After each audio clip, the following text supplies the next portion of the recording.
যাকে আমরা বলতে পারি মানব জাতি, মুসলমান জাতি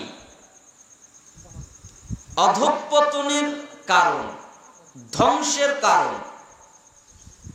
মানুষ কেন ধ্বংস হয়, মুসলমান কেন ধ্বংস হয়, মানব জাতি কেন ধ্বংস হয়, ধ্বংসের নিচে কেন নিমজ্জিত হয়, এর কারণ আমি প্রায় 25টার উপরে কোরআন সুন্নাহর আলোকে সংগ্রহ করতে পেরেছি।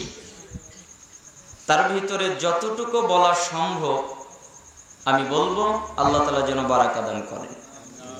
পরিপূর্ণ আলোচনা কঠিন, তবে যতটুকু বলা যায় আল্লাহ তৌফিক দান করেন বলা, ততটুকু যেন বারাকা দান করেন। মানব জাতি ধ্বংস হয়ে যাওয়ার সবচেয়ে বড় কারণ কি বলতে পারবেন? বলেন, সবচেয়ে বড় কারণ আপনাদের কাছে কি মনে হয়? মুসলমান জাতি ধ্বংস হয়ে যাওয়ার, মুসলমান জাতি নষ্ট হয়ে যাওয়ার সবচেয়ে বড় কারণ আপনাদের কাছে কি মনে হয়? বলেন বলেন। কোরআন হাদিস ত্যাগ করা না? অনেকে অনেক কথা বলল, অনেকে চুপ থাকলো, যে কি বলি আর কি হয়, অর্থাৎ চুপই থাকি। মানব জাতি ধ্বংস হয়ে যাবার, নষ্ট হয়ে যাবার যত কারণ, সবচেয়ে বড় কারণের নাম শিরক। নাম কি? শিরক। অন্য কোন পাপের মাধ্যমে এত ধ্বংস হয় না যত ধ্বংস হয়ে যায় শিরক করার মাধ্যমে। আপনাদের এলাকায় শিরক আছে না নাই? আল্লাহ তাআলা বলছেন আনআমের 82 নম্বর আয়াত,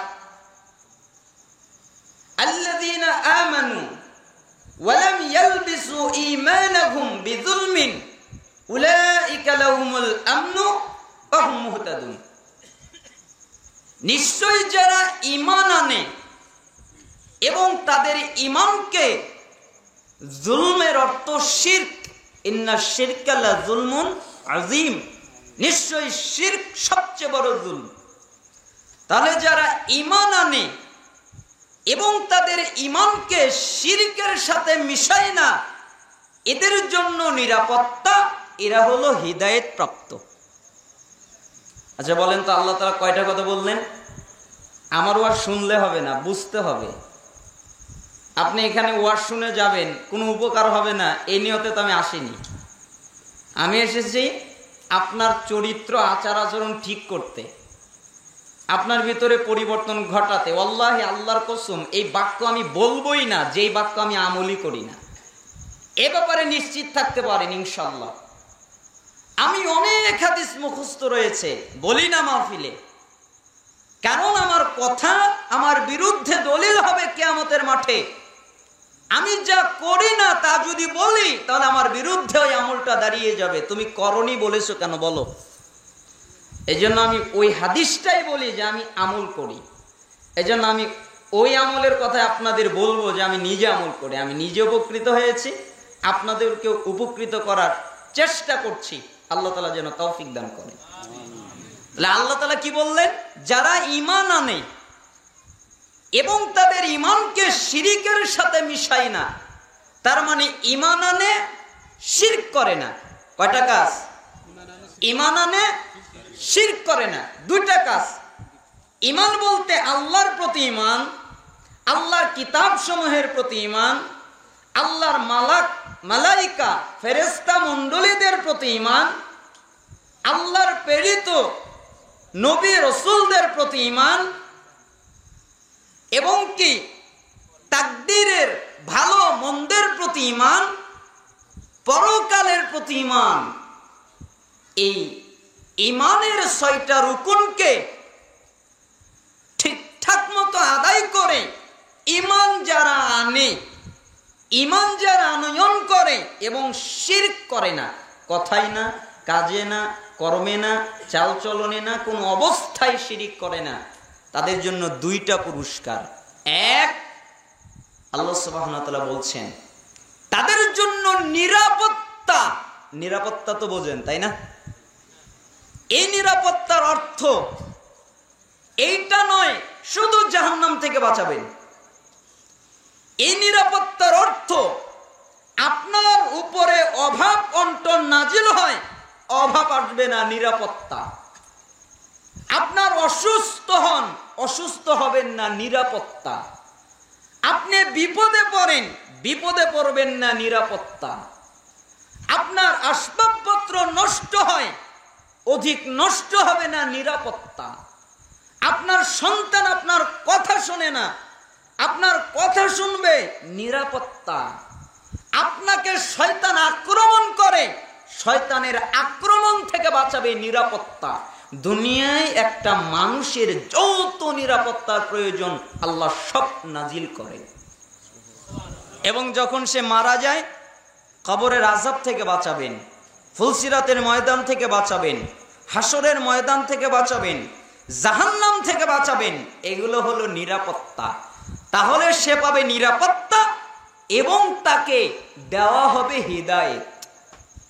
কি দেওয়া হবে?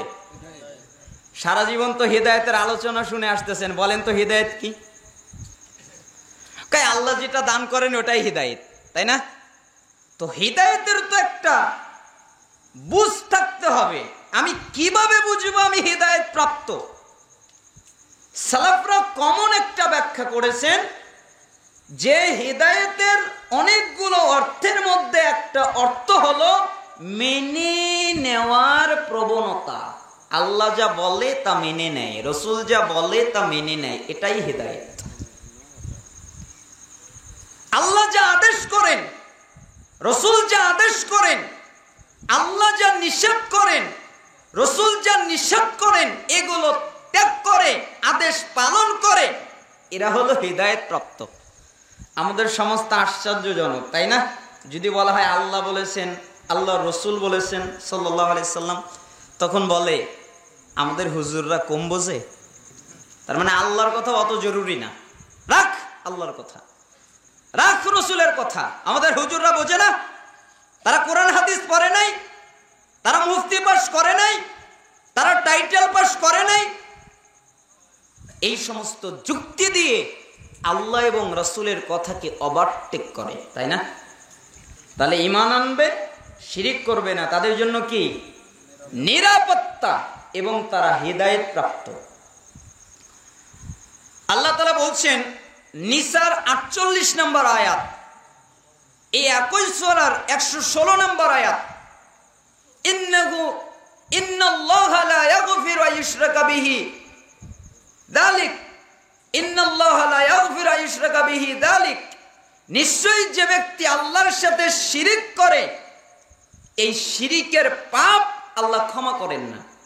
এছাড়া যত পাপ আছে, যত অপরাধ আছে, আল্লাহ যাকে চায় তাকে মাফ করে দেয়, তাকে ক্ষমা করে দেয়। তার মানে যত পাপ করতে পারে, তার মানে কি আমি বললাম আপনি পাপ করেন, এর মানে তো এটা নয়।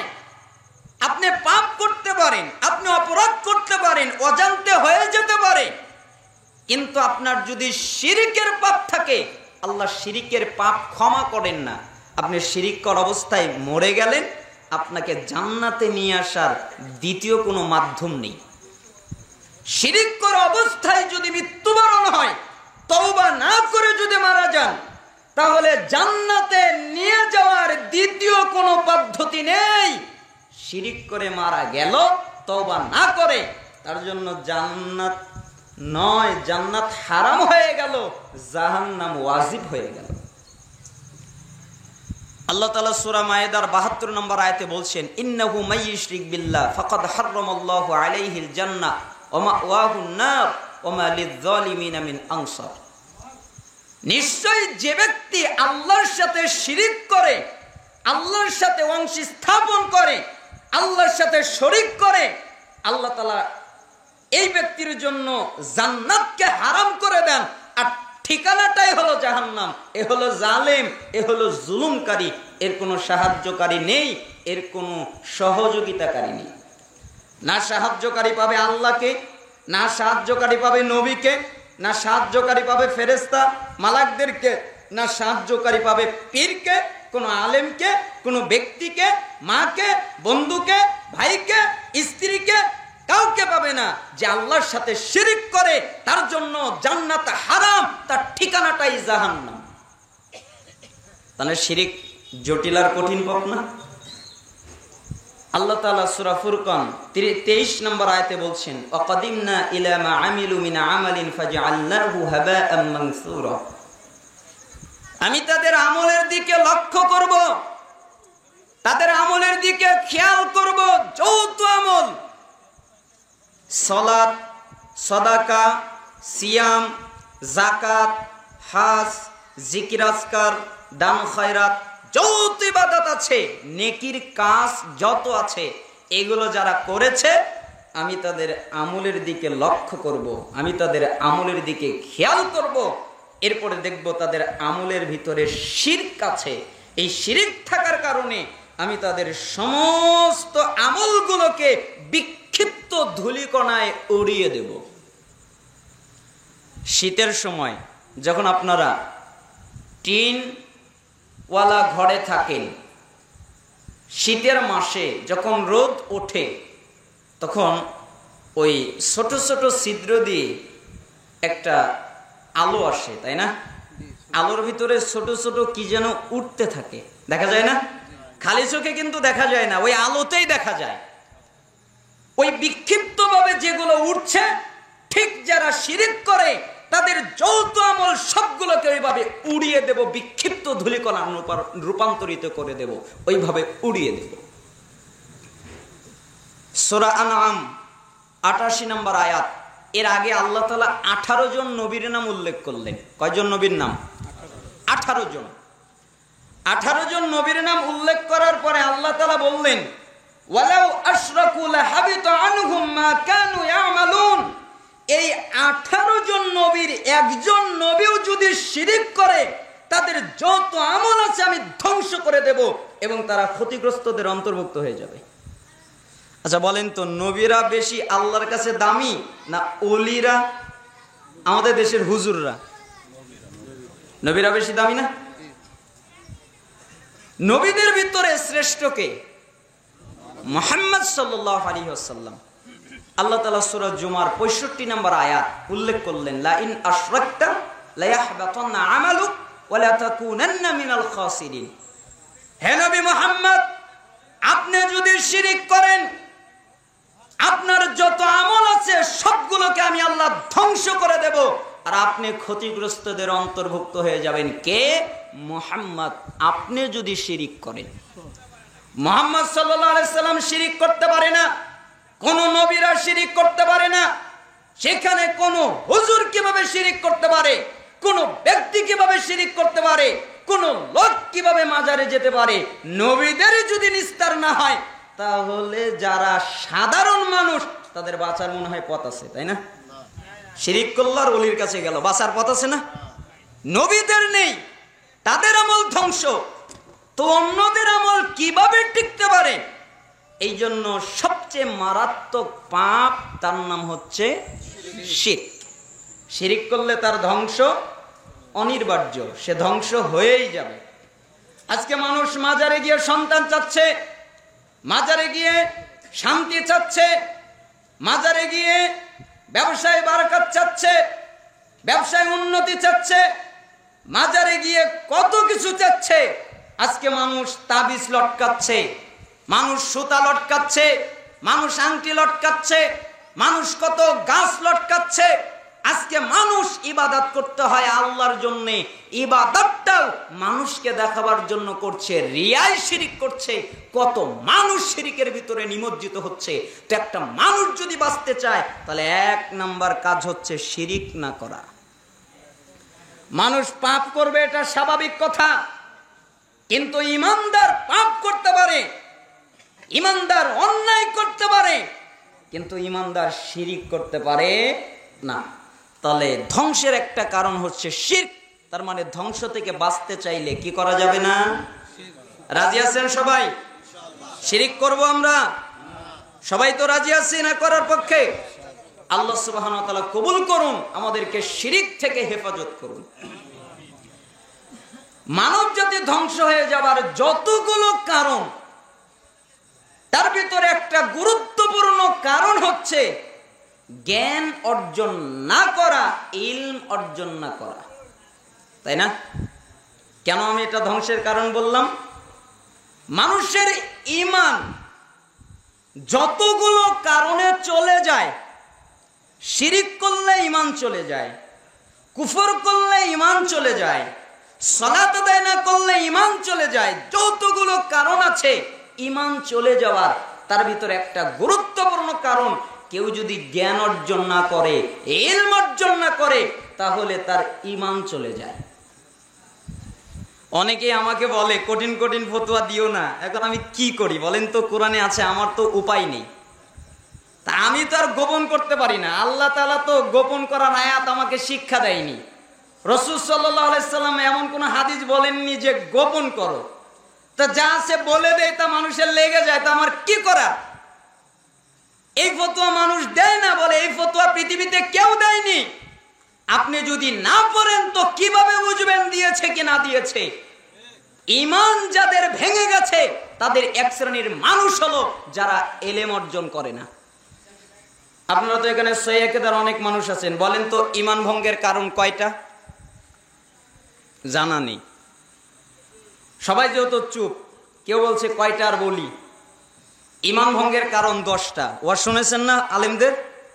কয়টা? 10টা। এই 10টা কারণের 10 নম্বর কারণ হলো, কেউ যদি আল্লাহর দ্বীন না শেখে, দ্বীনি ইলম না শেখে, জ্ঞান অর্জন না শেখে, জ্ঞান অর্জন না করে, তাহলে তার ঈমান ভেঙে যায়, ঈমান ভঙ্গ হয়ে যায়। আপনারা জ্ঞান অর্জন করাকে কি মনে করেন? সুন্নাত, ফরজ মনে করেন তো? তো ফরজ কি এমন যে ছেড়ে দিলাম? ছেড়ে দেওয়ার উপায় আছে? তলাবুল ইলমি ফারিদাতুন আলা কুল্লি মুসলিম। জ্ঞান অর্জন করা প্রত্যেকের উপরে ফরজ। পুরুষ না নারী? সবাই, পুরুষ হোক নারী হোক, জ্ঞানপ্রাপ্ত সাবালক যে, তার উপরে জ্ঞান অর্জন করা ফরজ। সে যদি জ্ঞান অর্জন না করে, ফরজ আদায় না করে, কোরআনে এসেছে সে কুফরি করেছে, তার ঈমান ভেঙে গেছে, সালাফরা বলেছেন সে কাফের হয়ে গেছে। আপনি নাওয়াকিদুল ইসলাম পড়েন, ইসলাম ভঙ্গকারী বিষয়গুলো পড়েন, 10 নম্বরটা ভালো করে তদন্ত করেন, তাহলে আপনি আমার সাথে একমত হতে পারবেন। কোরআনুল কারীম সূরা তাহা 124, 125, 126। কোরআনুল কারীম তো স্বীকৃতি দেন, তাই না? আল্লাহ তাআলা বলছেন, ওয়ামান আ'রাদা আন যিকরি ফাইন্না লাহু মাঈশাতান দানকা ওয়া নাহশুরুহু ইয়াওমাল কিয়ামাতি আ'মা। যে ব্যক্তি আমার এই জিকির, আমার এই স্মরণ, আমার এই কোরআন, এটা থেকে মুখ ফিরাবে, আমি তার জীবিকাকে করে দেব সংকীর্ণ। তার জীবিকার ভিতরে কোনো শান্তি পাবে না, তার জীবিকার ভিতরে আনন্দ পাবে না, তার আয় রোজগারের ভিতরে শান্তি নেই, আনন্দ নেই, কোন রকমের ভালো লাগা নেই। যত কষ্টকর বিষয় তার ভিতরে নিপতিত হবে, সে কষ্টকর বিষয়ের ভিতরে ঢুকে পড়বে। কে? যে আমার এই কিতাব থেকে মুখ ফিরাবে, আমার এই স্মরণ থেকে মুখ ফিরাবে, এবং আমি তাকে তো জীবিকা সংকীর্ণ করবই। আর যখন তাকে উঠাবো কিয়ামতের দিন, তখন উঠাবো অন্ধ অবস্থায়। কি অবস্থায়? আচ্ছা, অন্ধ মানুষ চোখে দেখে? আপনার মনে হয় আমার কথা বুঝতে পারছেন না। বোঝা যাচ্ছে? অন্ধ মানুষ কি চোখে দেখে? আমি অন্যান্য আলোচনায় মানুষকে রাখার জন্য কিছু কথা বলি, আজকে আর কিছু বলবো না। যে যাবার যাক, আমার তাতে কোনো ক্ষতি নেই, কারণ শয়তান লেগে আছে, টানবে তো, নিয়ে যাক। আমি দোয়া করি আল্লাহ যাদেরকে হেদায়েত করবেন তাদেরকে আপনি রাখেন, কবুল করেন। তো অন্ধ করে উঠাবো, তখন ওই লোকটা আল্লাহকে বলছেন, ক্বালা রাব্বি লিমা হাশারতানি আ'মা ওয়া ক্বাদ কুনতু বাসীরা। হে আমার প্রতিপালক, হে আমার রব, আজকে আপনি আমাকে অন্ধ করে উঠালেন, অথচ যখন আমি দুনিয়ায় ছিলাম তখন চক্ষুওয়ালা ছিলাম। চক্ষুওয়ালা মানে কি? চোখ দিয়ে দেখতে পারতাম। কিন্তু এখন দেখতে পাচ্ছি না, এখন আমি অন্ধ, আমি কিছুই দেখতে পারি না। সালাফরা আয়াতের ব্যাখ্যা করেছেন যে এর অর্থ হলো ওই ব্যক্তিটা শুধু জাহান্নাম দেখতে পারবে, আর কিছুই দেখতে পারবে না। কারণ জাহান্নাম দেখতে না পারলে তো আযাব উপভোগ করতে পারবে না, এই জন্য জাহান্নামটা দেখানো হবে, আর কিছু দেখবে না। তখন ওই লোকটা আল্লাহকে বলবে, আমি তো দুনিয়ায় চক্ষুওয়ালা ছিলাম, আজকে কেন অন্ধ? আল্লাহ তাআলা বলবেন, ক্বালা কাযালিকা আতাতকা আয়াতুনা ফানাসিতাহা ওয়া কাযালিকাল ইয়াওমা তুনসা।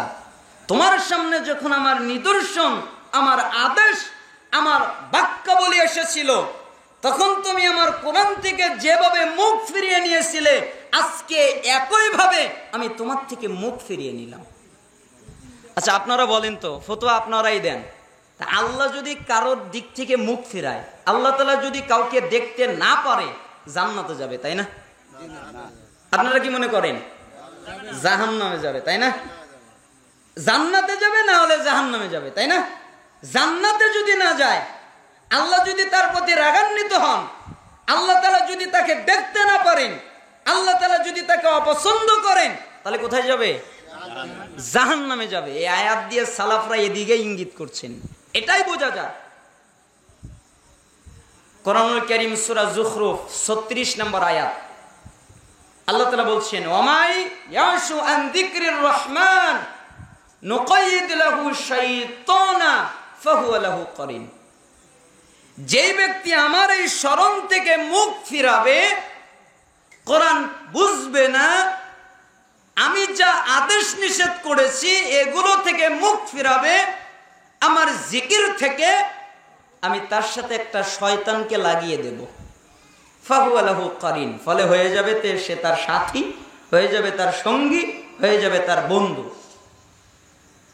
যেই ব্যক্তি কোরআন তেলাওয়াত করে না, যে ব্যক্তি আল্লাহর স্মরণ করে না, যে ব্যক্তি আল্লাহর কোরআন বোঝে না, এই প্রত্যেক ব্যক্তির সাথে শয়তান লাগিয়ে দেওয়া পার্মানেন্ট ভাবে, যে তাকে আল্লাহর ভালো কাজ থেকে বাধাপ্রাপ্ত করবে।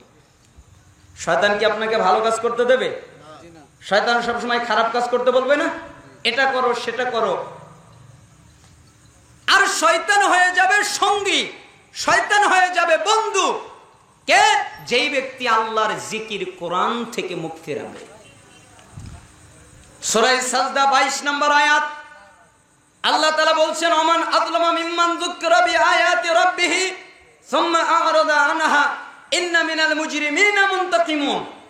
ওই ব্যক্তির চেয়ে বড় জালেম, ওই ব্যক্তির চেয়ে অত্যাচারী, ওই ব্যক্তির চেয়ে জুলুমকারী কে?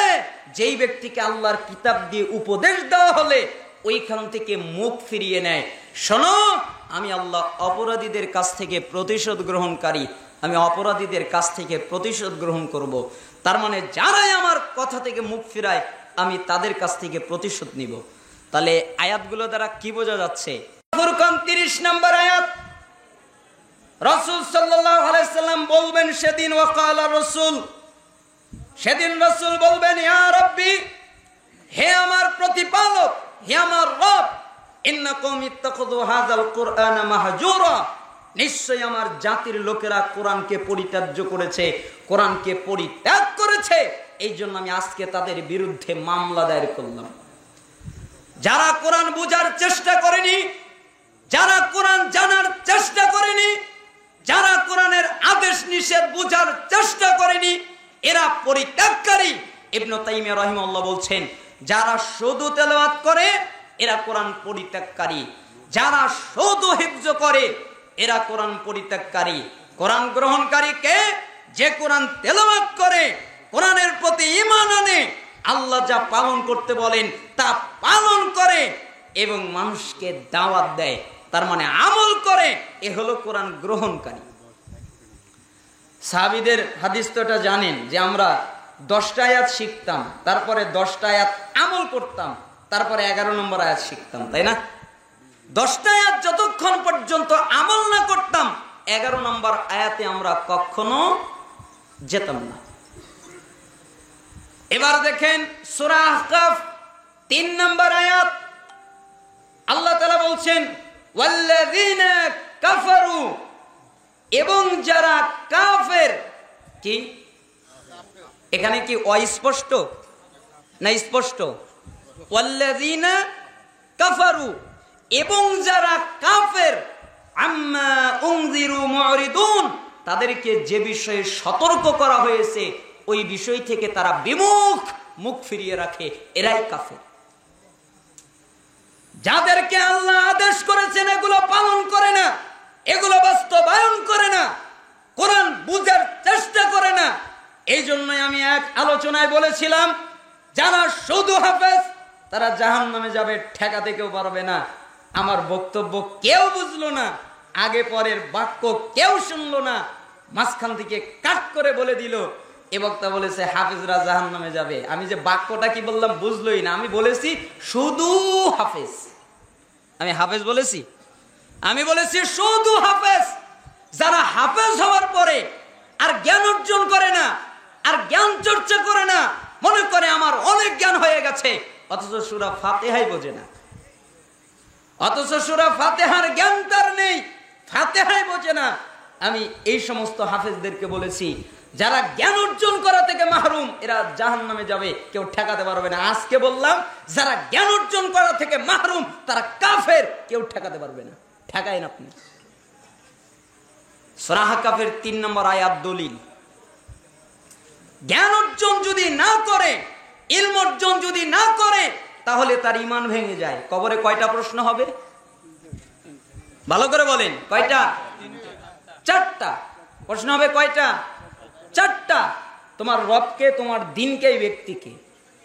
তারপরে আবার প্রশ্ন হবে, আচ্ছা তুমি যে তোমার রব আল্লাহ, তোমার দিন ইসলাম, ইনি হচ্ছেন মুহাম্মদ সাল্লাল্লাহু আলাইহি সাল্লাম, এটা তুমি জানলে কিভাবে? তখন উনি জবাব দিবে কি জানেন?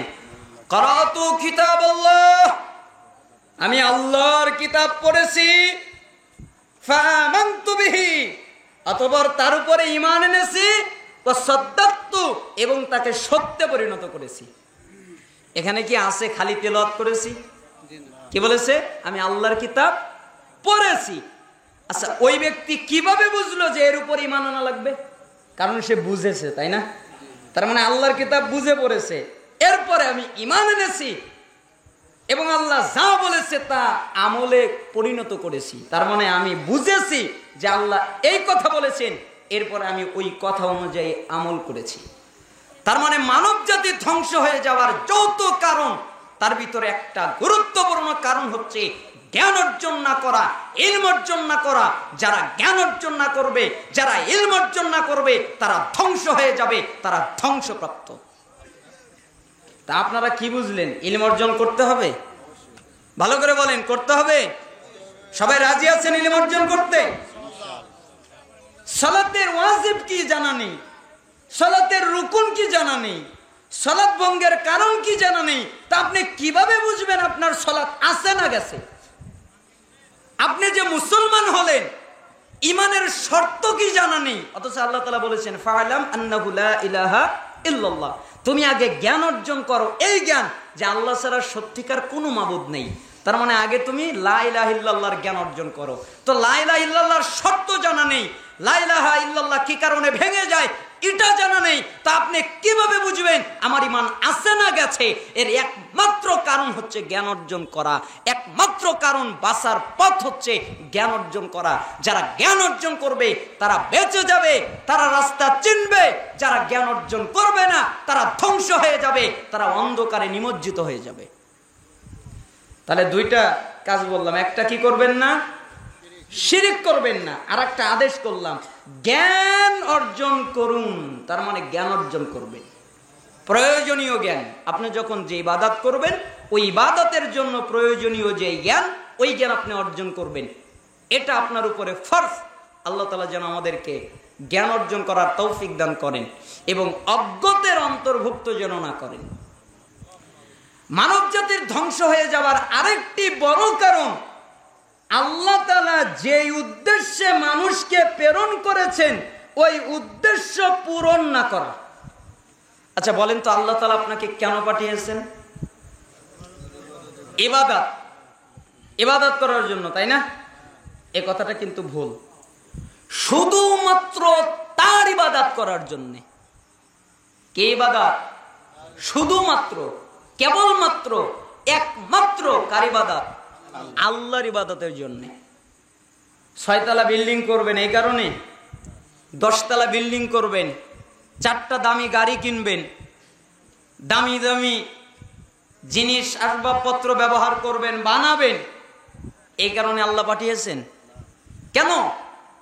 ওমা খালাকতুল জিন্না ওয়াল ইনসা ইল্লা লিয়াবুদুন, আমি মানব জাতিকে আর জিন জাতিকে প্রেরণ করেছি একমাত্র, শুধুমাত্র, কেবলমাত্র তারা একমাত্র আমার ইবাদত করবে। এই জন্যে একমাত্র কার ইবাদত করবে? লিয়াবুদুনের অর্থ কিন্তু তাওহীদ প্রতিষ্ঠা করা, আর তাওহীদটাই হচ্ছে একমাত্র আল্লাহর জন্য ইবাদত, আল্লাহর জন্য সালাত, আল্লাহর জন্য জিকির আজকার, আল্লাহর জন্য হজ, আল্লাহর জন্য উমরা, আল্লাহর জন্য কোরআন তেলাওয়াত, আল্লাহর জন্য কুরবানি, আল্লাহর জন্য ব্যবসা, আল্লাহর জন্য দুনিয়ার সব কাজ, হালাল কাজ করব। কাকে সন্তুষ্ট করার জন্য? আল্লাহকে। এটাই তাওহীদ। তাহলে আল্লাহ তাআলা কেন প্রেরণ করেছেন? একমাত্র, বলেন আল্লাহ কেন প্রেরণ করেছেন? একমাত্র তার ইবাদতের জন্য। আবার আল্লাহ তাআলা বলছেন, মা উরিদু মিনহুম মির রিজকিন ওয়া মা উরিদু আই ইউতঈমুন, আমি তাদের কাছে কোনো রিজিক চাই না তারা আমাকে কোনো রিজিক দেবে, আমি এও চাই না তারা আমাকে খাওয়াবে। অথচ অন্যান্য ধর্মের মাবুদ যতগুলো দেখা যায়, বাতিল মাবুদ, এদেরকে তো খাওয়াতে হয়, তাই না? ওরা তো কিছু খেতে পারে না, মূর্তিগুলো খেতে পারে? ওর সামনে কলা রাখে, সামনে কত কিছু রাখে, সামনে দুধ রাখে। ওরা মনে করে যে আমাদের মাবুদকে খুশি করার মাধ্যম হলো কলা দেওয়া, রুটি দেওয়া, দুধ দেওয়া, এটা দেওয়া, সেটা দেওয়া, আরো কত কিছু দেওয়া, মনে হয় দায়িত্বই খাওয়ানো। অথচ আল্লাহ তাআলা উল্টা বলেছেন, আমি তোমাদের কাছে রিজিক চাই না তোমরা আমাকে খাওয়াবে, আমি এও চাই না যে তোমরা আমার জন্য আহার্য জোগাড় করবে। ইন্নাল্লাহ হুয়ার রাজ্জাক, নিশ্চয়ই আল্লাহ রিজিক দাতা। রিজিক দাতা কে? কে রিজিক দেন? কথা বলেন, কে রিজিক দেন? আপনার রিজিকের মালিক কে? আল্লাহ। সূরা বাকারা 268 নম্বর আয়াত। আল্লাহ তাআলা বলছেন যে শয়তানের কাজ হচ্ছে মানুষকে অভাবের ভয় দেখানো। কিসের ভয় দেখানো? শয়তান বলবে এই কাজ করিস না অভাবে পড়বি, ওই কাজ করিস না অভাবে পড়বি, ওই কথা বলিস না অভাবে পড়বি, এইটা কর লাভবান হবি, ওইটা করিস না অভাবে পড়বি। শয়তানের কাজ অভাব অন্টনের কথা বলা আর পাপাচারের দিকে নিয়ে যাওয়া, এটা হলো শয়তানের কাজ। আর আল্লাহ কি বলছেন? রিজিকের মালিক কে? আল্লাহ। আপনাদেরকে আমি একটা বাস্তব ঘটনা বলি, আল্লাহে আল্লাহ সাক্ষী, এটা আমার জীবনের সাথে ঘটা ঘটনা। বাস্তব কিছু ঘটনা, কাহিনী, কথা বলা যায়, আর এটা তো আমার সাথে, কারোর সাথে না, এটার সাক্ষী আমি আল্লাহ। আমি যখন সহিহ আকীদায় প্রথম আসলাম, আমি সহিহ আকীদায় ছিলাম না, পড়াশোনা আমার বিদআতি প্রতিষ্ঠানে, কওমি প্রতিষ্ঠানে। যখন আমি সহিহ আকীদায় আসলাম, আসার পরে আমি সহিহ আকীদার একটা মসজিদে চাকরি নিলাম। আমার চাকরির বেতন 3000 টাকা মাসে। মাসে কত? 3000। পরিবারের সদস্য আমি, আমার সন্তান, আমার স্ত্রী। মা বাবা তো গ্রামে থাকে, আমি কাদের দিব? মা বাবাকে দিব না স্ত্রী পরিবার, আমি স্ত্রী সন্তানকে দিব। বর্ণনায় এসেছে যদি মা বাবা সচ্ছল হয় আর ছেলে যদি দুর্বল হয়, তাহলে ছেলের দায়িত্ব স্ত্রীর হক আদায় করা। আর মা বাবা যদি সচ্ছল না হয় তাহলে মা বাবারও হক আদায় করা। তা আমি তো সচ্ছল নয়, চলতেই পারি না, 3000 টাকায় মাস চলে। তো কি চলতো আমার? 1 মাস, মানে প্রত্যেক মাসে আমার রুটিন ছিল হলো ডাল, মানে আমার ভাত ছিল হলো ভাত আর ডাল। কারণ মাছ কিনবো ওই টাকা তো আর আমার নেই, গোস্তর স্বপ্নও তো দেখি না, আর 3 বেলা খাবো এই স্বপ্ন আমার নেই। মানে 3 বেলা খেতে পারিনি, কারণ 3 বেলা খেলে আমার অর্থ ফুরিয়ে যাবে। 1 বেলা খাই, 2 বেলা না খাই, 2 বেলা খাই, 1 বেলা না খাই, আমি আমার স্ত্রী। তো একদিন আমার সন্তান খুব কান্নাকাটি করতেছে, দুধ আনতে হবে। ওই সময় যে দুধের প্যাকেট, ওটার দাম 200 টাকা। তো আমার কাছে তো আর 200 টাকা নেই, কমিটিও নেই, কোথায় যেন মসজিদের কাজে গেছে। তো কার কাছে টাকা চাইবো, এই কথা ভাবতে ভাবতে আমি মসজিদে গেলাম, 2 রাকাত সালাত আদায় করলাম। এরপরে আল্লাহর কাছে আরজি জানালাম, 200 টাকার যদি ব্যবস্থা আল্লাহ হতো, কোথায় যাই। একথা বলে আমি মসজিদের অজুখানায় বসে আছি। কিছুক্ষণ পরে একটা লোক আসলেন, অনেক সুন্দর, আমি তাকে এর আগে কোনোদিন দেখি নাই। আমাকে সালাম করলেন, আমার সাথে মুসাফা করলেন, এরপরে চলে গেলেন। আমি হাতটা খুলে দেখি 100 টাকার 2টা নোট, মানে 200 টাকা। আল্লাহর কাছে চেয়েছিলাম কয় টাকা? আনন্দে আমার চোখ দিয়ে পানি গড়িয়ে পড়লো। আমি 200 টাকা নিয়ে দুধ কিনলাম, এনে দিলাম, রান্না করে দেওয়া হলো, সন্তান খেলো, কান্নাকাটি থামলো। ওই সময় আল্লাহ কি যেন আমার ব্রেনে সেট করে দিলেন যে গবেষণা করতে হবে। ওই সময় আমি ইলম অর্জন করার জন্য কোরআন গবেষণায় বসে যাই, হাদিস গবেষণায় বসে যাই। এভাবে টানা কয়েক মাস চললো। কিরকম? রাতে ঘুম ছাড়া, মানে আমি ঘুমিয়েছি, যখন ঘুম ধরেছে কিতাবের উপরে হেলান দিয়ে ঘুমিয়েছি, পেট লাগিয়ে ঘুমাইনি। তো এইভাবে অনেকদিন চলতে থাকলো, খালি গবেষণা করতে করতে একদিন ইবনে মাজা 4107 নম্বর হাদিস পেলাম। ইবনে মাজার কয় নম্বর হাদিস? এটা হলো আমার জীবন পরিবর্তন করার হাদিস, আমার জীবনকে উলট পালট করে দিয়েছে হাদিসটা। হাদিসে কুদসি আল্লাহ তাআলা বলছেন, ইয়া ইবনে আদম, হে আদম সন্তান, তাফাররাক লি ইবাদাতি আমলা সাদরাকা গিনান ওয়াসুদ্দা ফাকরা, তোমরা আমার ইবাদত করো, আমার বন্দেগী করো, আমি তোমাদের অন্তরের পেরেশানি দূর করে দেব, আর তোমাদের দরিদ্রতা আমি আল্লাহ দূর করে দেব। বলেন তো কথাটা কি? আমার ইবাদত করো, তাহলে কি হবে? তোমাদের যে অন্তরে পেরেশানি, এই পেরেশানি থাকবে না, সব দূর। আর তোমার যত দরিদ্রতা আছে আমি আল্লাহ দূর করে দেব। এরপর আল্লাহ তাআলা বলছেন, ওয়াইল্লাম তাফআল মালাতু সাদরাকা শুগলান ওয়ালা মাসুদ্দা ফাকরা, আর তোমরা যদি আমার ইবাদত না করো, আমার বন্দেগী না করো, তাহলে আমি তোমাদের অন্তরে পেরেশানি দিয়ে যুক্ত করে দেব। খালি পেরেশানি আর পেরেশানি, শান্তি আর কোথায় পাবে না। এবং আমি তোমাদের দরিদ্রতাকে কখনো দূর করব না। খালি অভাবী, তাই না? 100 কোটি টাকা আছে, আরো 50 কোটি লাগবে। ও ধনী না গরিব? আপনারা কি মনে করেন? ধনী কে? যার কিছু লাগে না সেই ধনী, তাই না? যার অল্প আছে খুশি, আমার আর কিছু লাগবে না, এই তো ধনী। আর যার লাগবে কি? গরিব। তো 500 কোটি টাকা যার আছে, এর যদি আরো 500 কোটি টাকা লাগে, ধনী না গরিব? গরিব। তার মানে যে ব্যক্তি আমার ইবাদত করবে না, আমি তার পেরেশানি দিয়ে যুক্ত করে দেব, আর দরিদ্রতা দূর করব না। আমার ভিতরে নাড়া দিয়ে উঠলো, কি পেলাম? আল্লাহর ইবাদত করলে আল্লাহ রিজিক বাড়িয়ে দেয়, এটা তো জানতাম না। আমার বেতন তো 3000 টাকা, তার মানে আল্লাহর ইবাদত করলে আমার রিজিক বেড়ে যাবে, এই কথা আমার অন্তরে জেগে বসলো। আল্লাহে, আল্লাহর কসম, তখন আমি জানি না কতটুকু ইবাদত করতে পেরেছি, তবে আমি যতটুকু পেরেছি ততটুকু সাধ্য মতো, যত প্রকার ইবাদত করার সাধ্য আমার আছে করার চেষ্টা করেছি। আল্লাহে, আল্লাহর কসম, ওই দিনের পর থেকে আজ পর্যন্ত এক দিন নয়, 1 মিনিট নয়, 1 সেকেন্ডের জন্য আমি অভাব কি বুঝিনি। আমার অভাব ওই হাদিস পড়ার পরে গেছে। হাদিস বললাম, কিছুক্ষণ পরে কমিটি আসলো, আসার পরে বললো, আমরা পরামর্শ করেছি, তোমার তো কষ্ট হচ্ছে, তোমার এই মাস থেকে বেতন হলো 10,000 টাকা। আমার 7,000 টাকা বেড়ে গেল এক কথায়। তারপরে আমার অন্তরে যে কি শান্তি, এটা আপনাদের বোঝাতে পারবো না, এটা বোঝানোর ভাষা আমার নেই। আপনারা যদি আমার অন্তরে শান্তি দেখতে পারতেন, তাহলে এখনই যুদ্ধ করতেন আমার শান্তি কেড়ে নেওয়ার জন্য। আল্লাহে, আল্লাহর কসম, আমার অন্তরে কোনো পেরেশানি নেই, অন্তরে অস্বস্তি নেই, অন্তরে কোনো অভাব নেই, অন্তরে কোনো পেরেশানি আমার অন্তরে উদ্রেক হয় না। আমার অন্তর মনে হয় শান্তিতে ঘেরা। আমার মনে হয় যে আমার মতো শান্তিতে আর সুখীতে কেউ নেই।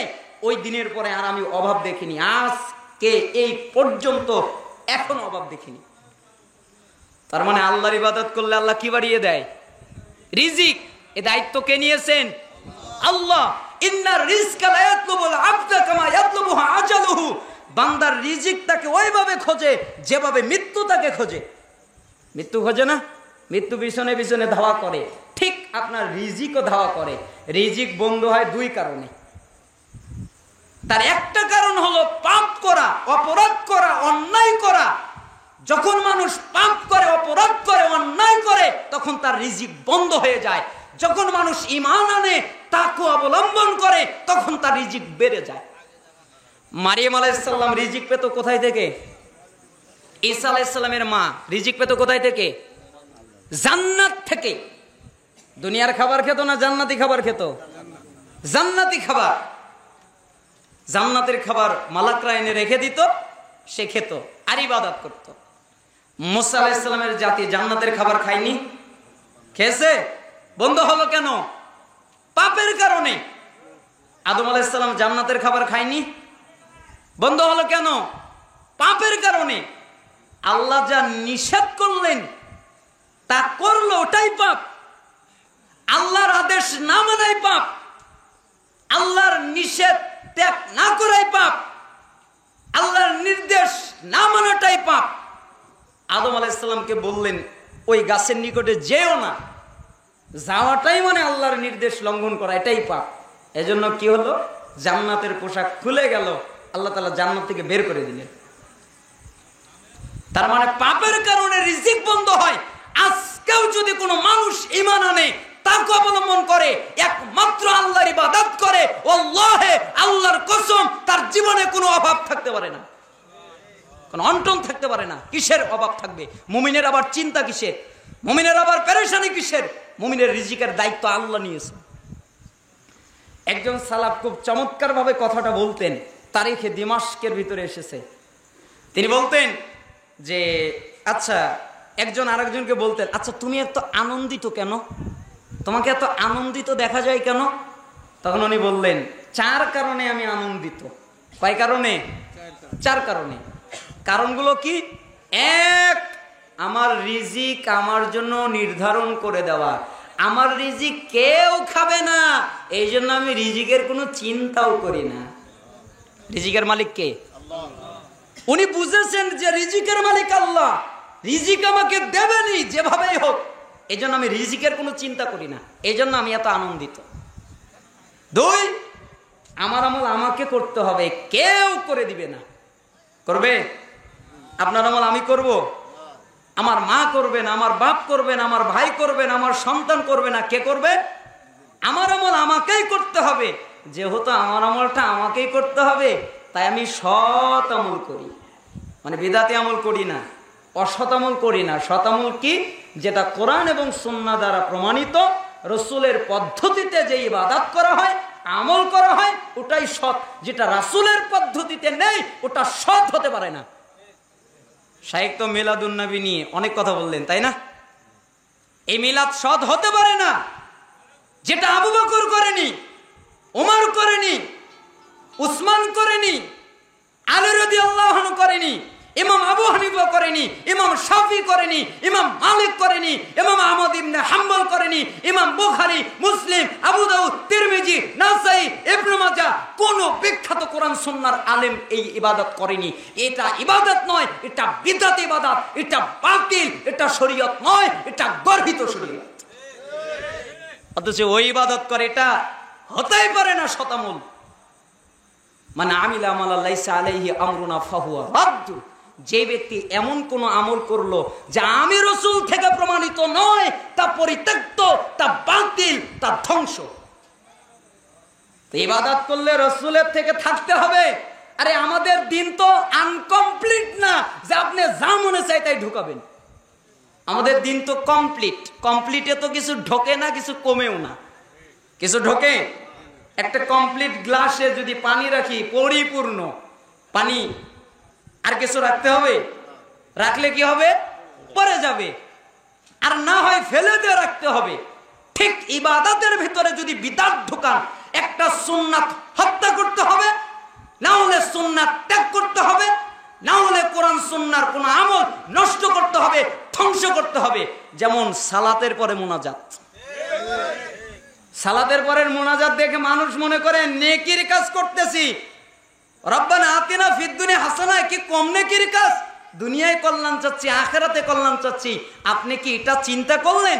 আল্লাহ রাসূল ফরজ সালাতের পরে আস্তাগফিরুল্লাহ 3 বার বলতেন, আল্লাহু আকবার বলতেন, আল্লাহুম্মা আনতাস সালাম ওয়া মিনকাস সালাম তাবারাকতা ইয়া যাল জালালি ওয়াল ইকরাম পড়তেন, আয়াতুল কুরসি পড়তেন। জান্নাতে যাবে আয়াতুল কুরসি পড়ে মারা গেলে। যায়নি কেন? মরে নাই তাই যায় নাই, মরলেই জান্নাতে যাবে। কেউ যদি ফরজ সালাতের পরে আয়াতুল কুরসি পড়ে, সুবহানাল্লাহ 33 বার, আলহামদুলিল্লাহ 33 বার, আল্লাহু আকবার 33 বার, লা ইলাহা ইল্লাল্লাহ দুয়া দিয়ে 100 পূর্ণ, অথবা 34 বার আল্লাহু আকবার, এটা যদি কেউ করে পরে, তাহলে তার গুনাহ যদি সমুদ্রের ফেনা রাশির মতো ঘন হয়, তবু আল্লাহ ক্ষমা করে দেবেন। এগুলো ধ্বংস করলো কে বলেন? ওই রব্বানা আতিনা ফিদ দুনিয়া।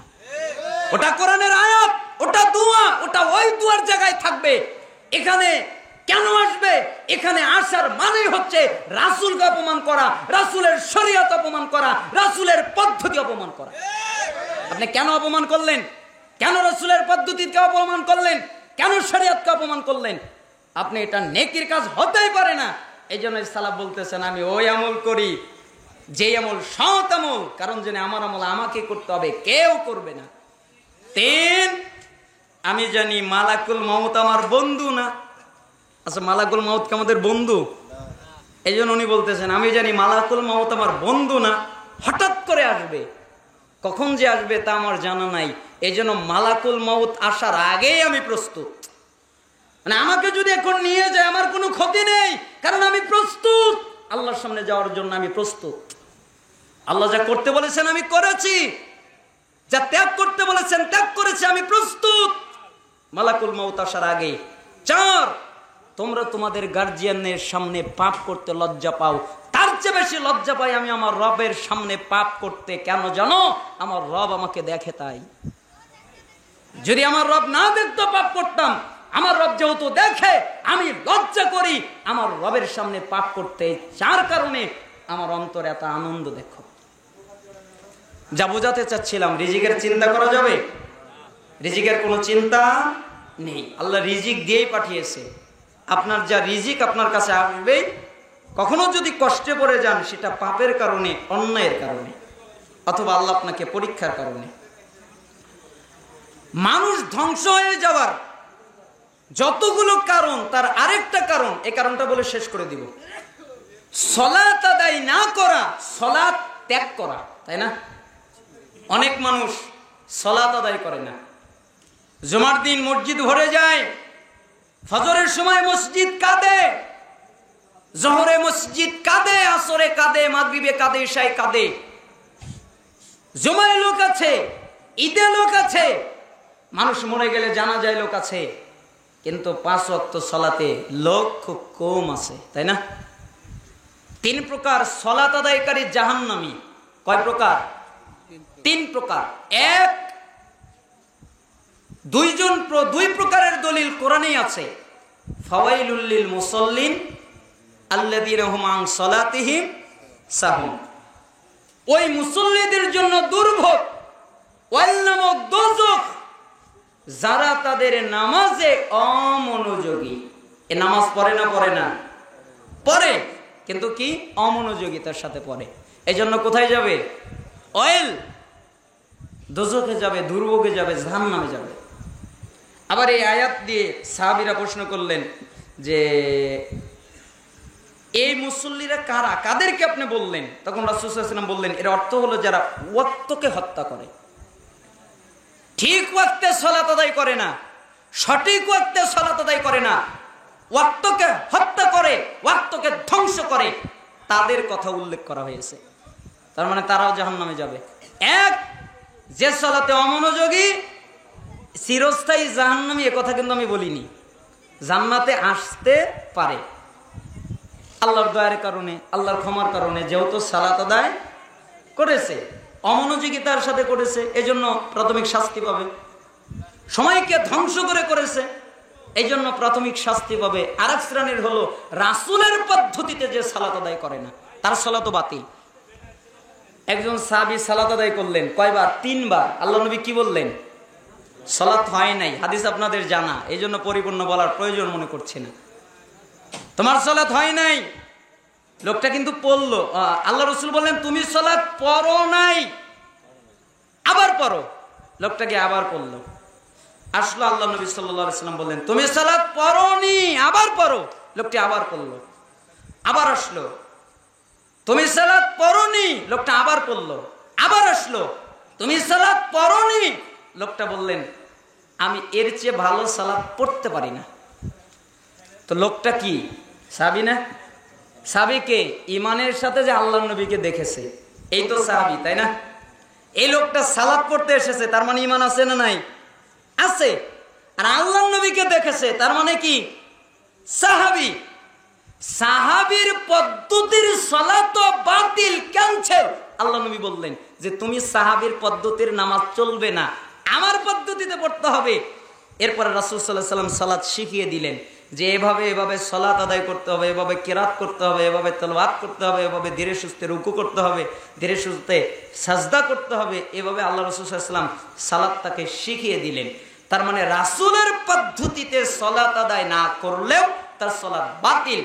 তিন শ্রেণীর সালাত আদায়কারী সালাত আদায় করেও তাদের সালাত বাতিল, তারা জাহান্নামে যাবে। আর আমাদের শ্রেণীর লোকেরা বলে কি জানেন?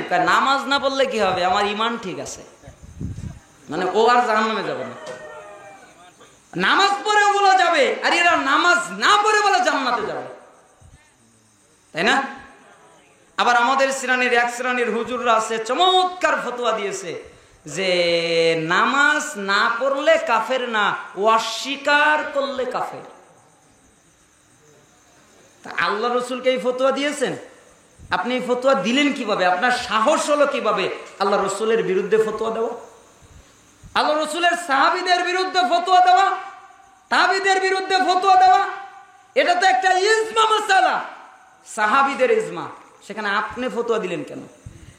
আল্লাহ রাসূল সাল্লাল্লাহু আলাইহি ওয়াসাল্লাম বলেছেন লাইসা বাইনাল আবদি ওয়াশ শিরকি ইল্লা তারকাস সালাহ, তারকু তারকা দুটোই পড়া যায়। নিশ্চয় একটা কাফের, একটা মুশরিক আর একটা ঈমানদার বান্দা, এদের মধ্যে পার্থক্য নামাজ।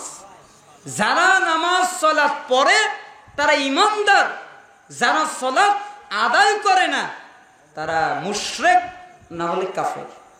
মুসলিমের 82 নম্বর হাদিস। আল্লাহ রাসূল সাল্লাল্লাহু আলাইহি সাল্লাম বললেন, তিরমিজি 2618 নম্বর হাদিস, বাইনাল কুফরি ওয়াল ঈমান তারকুস সালাহ, তারকাস সালাহ। নিশ্চয় একজন ঈমানদার আর একজন কাফের, এদের মধ্যে পার্থক্য সালাত, নামাজ। যারা সালাত আদায় করে, নামাজ আদায় করে, এরা হলো ঈমানদার। যারা সালাত নামাজ ত্যাগ করে এরা হলো কাফের। তিরমিজি 2618 নম্বর হাদিস। তিরমিজি 2621 নম্বর হাদিসে আল্লাহ রাসূল সাল্লাল্লাহু আলাইহি ওয়াসাল্লাম বললেন, আল-আহদুল্লাযী বাইনানা ওয়া বাইনাহুমুস সালাহ ফামান তারাকাহা ফাকাদ কাফার। এবার পরবর্তী প্রজন্ম সাহাবী আব্দুল্লাহ বিন মাসউদ রাদিয়াল্লাহু আনহু বলেন, মান তারাকাস সালাহ ফালা দীন লাহু, যে ব্যক্তি সালাত আদায় করে না ওই ব্যক্তির দ্বীন নেই, ধর্ম নেই। আলী রাদিয়াল্লাহু আনহু বলেন, মাল্লাম ইউসাল্লি ফাহুয়া কাফিরুন, যারা সালাত আদায় করে না ওরা কাফের। আব্দুল্লাহ বিন মাসউদ রাদিয়াল্লাহু আনহু একই কথা বললেন। আবু দারদা তিনি বললেন, লা ঈমানা লিমান লা সালাতা লাহু, ওই ব্যক্তির ঈমান নেই যেই ব্যক্তি সালাত আদায় করে না। ওমর ইবনুল খাত্তাব রাদিয়াল্লাহু আনহুর ঘটনা তো জানেন, তাই না? আবু লুলু তাকে যে হত্যা করার ষড়যন্ত্র করলো, এরপরে যখন দেখলো যে আমি কখন হত্যা করতে পারি, ভেবেচিন্তে দেখলো যে ফজরের সালাতে বেশি খুশু থাকে, অনেকক্ষণ তেলাওয়াত করে, অন্ধকার থাকে, ওই সময় হত্যা করা সহজ। এই জন্য ফজরের সালাতে গিয়ে ওমর ইবনুল খাত্তাব রাদিয়াল্লাহু আনহুর পেটে বিষযুক্ত ছুরি দিয়ে ক্ষতবিক্ষত করা হলো। আর অনেক সাহাবী শহীদ হয়ে গেল। ওমর ইবনুল খাত্তাব রাদিয়াল্লাহু আনহু পড়ে গেলেন। পড়ে যাওয়ার পরে আরেকজন সাহাবী বাকি সালাত আদায় করালেন। ওমর ইবনুল খাত্তাব রাদিয়াল্লাহু আনহু এক রাকাত পড়েছেন, আর এক রাকাত পড়তে পারেনি। কেন? এই ঘাতক তাকে আঘাত করেছে। যখন ওমর ইবনুল খাত্তাব রাদিয়াল্লাহু আনহুকে নিয়ে যাওয়া হলো, যখন তার জ্ঞান ফিরল, আমাদের যখন হসপিটালে অপারেশন করা হয়, জ্ঞান আমাদেরকে অজ্ঞান করা হয়, তাই না? অপারেশন করার পরে আমাদের যখন জ্ঞান ফিরে আসে কি বলি? আমার মা কই, আমার বাবা কই, আমার ভাই কই, আমার স্ত্রী কই, আমার সন্তান কই? যার কাছে যে প্রিয় সে ওই প্রিয় লোকটাকে খোঁজে, তাই না? কিন্তু ওমর ইবনুল খাত্তাব রাদিয়াল্লাহু আনহু তা করলেন না। তিনি প্রথম কথাই বললেন, লোকেরা কি সালাত আদায় করেছে? সাহাবীরা বললেন, জি সালাত আদায় হয়ে গেছে। ওমর ইবনুল খাত্তাব নিজেকে ধিক্কার দিচ্ছেন আর বলছেন, হায় আমার কি হবে, আমার কি হবে, হায় আফসোস আমার কি হবে, আমার কি হবে। যেই ব্যক্তি লা হাজ্জা ফিল ইসলাম লিমান তারাকা সালাহ, যেই ব্যক্তি সালাত আদায় করে না ওই ব্যক্তির ইসলামে কোনো জায়গা নেই। আমি উমরের কি হবে? আচ্ছা বলেন, কয় রাকাত ছেড়েছে? এক রাকাত। ইচ্ছা করে না অনিচ্ছা করে? এক রাকাত অনিচ্ছা করে ছেড়ে গেছে। এজন্য উনি বলছেন আমার কি হবে, কুফরির আশঙ্কা করছেন। আর আপনি দৈনিক 5 ওয়াক্ত সালাত ত্যাগ করেন আর আপনি বলেন আমি নামাজ না পড়লে কি হবে, আমার ঈমান ঠিক আছে, তাই না? শাকিক, আব্দুল্লাহ বিন শাকিক, তিনি সাহাবীদের ইজমা বর্ণনা করছেন। কানা আসহাবু মুহাম্মদ সাল্লাল্লাহু আলাইহি ওয়াসাল্লাম লা ইয়ারাউনা শাইআন মিনাল আ'মাল তারকুহু কুফরুন গায়রা সালাহ। সাহাবীরা আমলের মধ্যে কোনো আমল ত্যাগ করাকে কুফরি মনে করতেন না, একমাত্র সালাত ছাড়া। কেউ যদি সালাত ছেড়ে দিত তাহলে সাহাবীরা তাদেরকে কাফের মনে করত। এটা হলো সাহাবীদের ইজমা। তিরমিজি 2622 নম্বর হাদিস। তার মানে যেখানে ইজমা হয়ে গেছে সাহাবীদের, ওখানে ইখতিলাফ করার সুযোগ নেই। রাসূল সাল্লাল্লাহু আলাইহি সাল্লাম বলেননি যে ব্যক্তি সালাত অস্বীকার করলো সে কাফের হলো। আল্লাহ নবী বলেছেন যে ব্যক্তি সালাত ত্যাগ করলো ওই ব্যক্তি কুফরি করলো। কথা কি বুঝতে পেরেছেন? তাতে কি বুঝলেন? সালাত আদায় করতে হবে না না করলেও হবে? করতেই হবে। রাজি আছেন আপনারা? কে কে রাজি আছেন দুই হাত উঁচু করে দেখান। লিল্লাহি তাকবীর। হাত নামান। আপনারা আজ থেকে সালাত ত্যাগ করবেন না, 5 ওয়াক্ত সালাত আদায় করবেন। অবশ্যই সালাত জামাতের সাথে পড়বেন। কারণ যারা বাড়িতে পড়ে হাদিসে এসেছে তাদের সালাত হয়নি, কোন হাদিসে এসেছে তারা মুনাফিক বলা হয়েছে। বাড়িতে নয়, মসজিদে জামাতের সাথে 5 ওয়াক্ত সালাত আদায় করবেন। রাজি আছেন সবাই? আল্লাহ সুবহানাহু ওয়া তাআলা যেন কবুল করেন। সময়ের স্বল্পতার কারণে আমি পরিপূর্ণ আলোচনা করতে না পারায় দুঃখিত। এখানে আমি কয়েকটি কথা বললাম। এক, শিরিক করবেন না, কোনো অবস্থায় নয়। লা তুশরিক বিল্লাহি শাইআ ওয়া ইন কুতিলতা ওয়া হুররিকতা। তুমি আল্লাহর সাথে শিরিক করবা না। তোমাকে যদি হত্যা করা হয় তবুও না, তোমাকে যদি আগুনে জ্বালিয়ে দেওয়া হয় তবুও না। আগুনে জ্বলে যাবে ভালো কথা, নিহত হয়ে যাবে ভালো কথা, এতে কোনো সমস্যা নেই, তবুও তুমি কি করবে না? শিরিক করবে না। তাহলে শিরিক করা যাবে? তাহলে একটা আমল আমরা শিরিক করব না। দুইটা আমল অবশ্যই আমরা জ্ঞান অর্জন করব। রাজি আছেন? প্রয়োজনীয় জ্ঞান অর্জন করব। 3 নম্বর আমল, অবশ্যই আমরা একমাত্র আল্লাহর ইবাদত করব। রাজি আছি না? 4 নম্বর, অবশ্যই আমরা সালাত আদায় করবই, ত্যাগ করব না। তাহলে 4টা কাজ করতে পারবেন না? 1, শিরিক করবেন না। 2, ইলম অর্জন করবেন প্রয়োজনীয়। 3, একমাত্র আল্লাহ যেই কারণে পাঠিয়েছেন ইবাদত করার জন্য আল্লাহর ইবাদত করবেন, রিজিকের মালিক তিনি। 4, অবশ্যই সালাত আদায় করবেন, ত্যাগ করবেন না। আল্লাহ সুবহানাহু ওয়া তাআলা যেন আপনাদের কবুল করেন। আপনারা যারা এসেছেন, ওয়াসসাদাকাতু তুতফিউল খাতিয়া কামা ইতফিউল মাউন নার। রাসূল সাল্লাল্লাহু আলাইহি সাল্লাম বলেছেন কেউ যদি দান করে তাহলে তার গুনাহগুলো ওইভাবে নিভে যায় যেভাবে আগুনের উপরে পানি ঢেলে দিলে আগুন নিভে যায়। তার মানে বোঝা যায় দান করলে এতগুলো বলা সম্ভব না, তো অনেক সময় লাগবে। অনেকেই দান করেছে, আল্লাহ সুবহানাহু ওয়া তাআলা এদের দানকে কবুল করে নিন। গোপনে দান করা অনেক কল্যাণকর। আল্লাহ সুবহানাহু ওয়া তাআলা আপনাদের দানকে কবুল করে নিন, আপনাদের মনোবাসনা পূর্ণ করে দিন। হে আল্লাহ, আমাদের যারা অসুস্থ তাদের শিফায়ে কামেলা আজেলা দান করেন। আমাদের যারা অভাবী, অভাব থেকে অব্যাহতি দান করেন। আমাদের যারা ঋণী, ঋণ থেকে রক্ষা করেন। আপনি আমাদের এই মাহফিলকে কবুল করে নেন। যারা এই মাহফিলের সাথে